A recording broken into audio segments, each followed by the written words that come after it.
So President Trump had a private meeting with Christian ministers. I think it was at the White House. And the New York Times got audio from it. I guess they had a mole among the Christian pastors that were there. And there's a particular moment in Trump's comments that's generating headlines. Here's what he said. "You're one election away from losing everything you've got," Trump reportedly told them. "If Republicans lose Congress, they will end everything immediately," the president said, seemingly referring to congressional Democrats. He went on, "They will overturn everything that we've done, and they'll do it quickly and violently. And violently. There's violence. When you look at Antifa and you look at some of these groups, these are violent people." By the way, I know I get shit every time I say that. I don't know how to pronounce it. People say Antifa. I feel like on that annoying pronunciation on its own, you're pushing people away from the group. But apparently it's not Antifa. It's like Antifa. Whatever. I don't give a shit. What the fuck is Trump talking about? He just makes shit up. He goes from saying, oh my God, the Democrats, you'll lose all of the gains under Republicans. Like, oh, he's saying the Democrats will reverse the Democrats will reverse the Republican policies immediately. Not sure you know much about these Democrats, do you, Don? Now, don't get me wrong. I wish that was the case. I wish the Democrats would come in and, like, clean house, reverse everything Trump did, and then, immediately push for free college and Medicare for all and ending the wars and a living wage and legalizing weed and ending the drug war, and the list goes on and on. I wish. I don't think they're going to do that.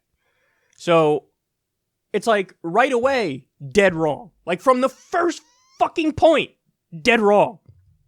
These crazy Democrats are going to get in and reverse everything.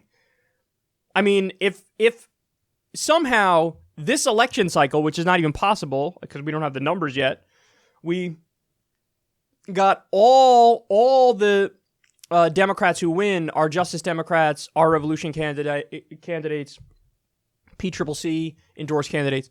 Sure, I guess, but that's not going to happen in one election cycle. The takeover is going to take a long time. So that's just made up. Like, oh, he's trying to scare the Christian ministers into going to tell their supporters at church, like, okay, you guys really have to vote in this upcoming election because, oh my God, the scary Democrats are going to come over and going to come take over, and they're going to do insane, terrible stuff like give you health care. So, already ridiculous. Then, I mean, he just like, you've heard of brain farts, like, oh, you had a brain fart or whatever. Trump has brain diarrhea. Like, he's brain shitting all over the place. I mean, he is just fucking... They will end everything immediately. They will overturn everything and violently. And violently. There's violence. When you look at Antifa, the fuck... Are you saying congressional Democrats are going to be violent? Because, no. But then, even just the idea to link Antifa to congressional Democrats, pretty sure if you talk to people in Antifa, they'll be like, yeah, no. Not interested in congressional Republicans, not interested in congressional Democrats. They're like revolutionaries. They hate the system so much, they want to scrap everything. I mean, I doubt. Sure, you could say they ideologically line up slightly more with the Democrats, but they're not. The idea that, what, Nancy Pelosi is on fucking phone calls and doing meetings with leaders of Antifa, that's so shamelessly made up. And then on top of all of that, hey, Don, have you been paying attention? If the idea that, like, oh, okay, if Democrats win, there will be Antifa violence. Well, no, as we've already established, they align ideologically slightly more with Democrats than Republicans. So wouldn't it be the opposite? Wouldn't there be violence if Republicans won? If you guys held on and you guys won? I mean, wouldn't there be, in that situation, you have anti-fascists go out there because they'll look around and go, oh shit, the people who are more ideologically aligned with fascists, this Republican Party, you guys are elected, so then Antifa would protest. So the thing about Trump is, and I suffer from this myself as well, when I read through some of the stuff he says, oftentimes my initial reaction is this: I'm not going to cover that. That's so wrong, obviously. Like, it's just, he's incorrect, so why? I'm not going to waste my time covering that. And then I have to catch myself and go, wait, but hold on, that's exactly why I should cover it, is because it's so wrong. And the thing that's overwhelming about Trump is that every step of the way, it goes deeper and deeper into bullshit territory. It's like, right off the bat, you're wrong. Then it goes even deeper into wrongness. And then you're breaking the Guinness Book of World Record for Wrongington. I mean, he is just in Wrongsville.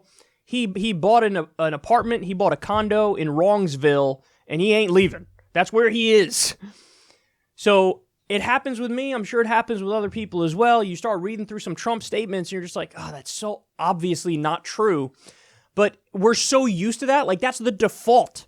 The default setting on Donald Trump is lie, is be wrong about shit. And so it's barely noteworthy anymore. But, I mean, I feel like this was important also for the reason that I almost feel like this is almost prodding people on the right also to prepare themselves for violence. And historically, that's the old trick. People who carry out the atrocities are always screaming and yelping and bitching and moaning at the top of their lungs that, oh my God, the other ones are going to come after you. So there's always a pretense. It's like, oh, okay, we need to strike them first because there's going to be violence. They're going to come for us. And so when you are out there like, the left-wingers, they're going to be violent. They're going to be violent. Oh my God, they're going to be violent. Do something. That's like, dude, you might want to reel it in a little bit when people who support you, I'm not saying everybody who supports Trump is a white supremacist, but if you're a white supremacist, you support Trump. So why would you use this rhetoric when you know that there are people who align with you and then they might actually do something violent? He's just so in over his head. Everything about him, it's so clear that he shouldn't be in this position, but also that he likely didn't even think he would get to this position. And now he's just stumbling all over himself. It's really creepy to watch, but unfortunately these kinds of totally out of touch and illogical comments from Trump are now the norm.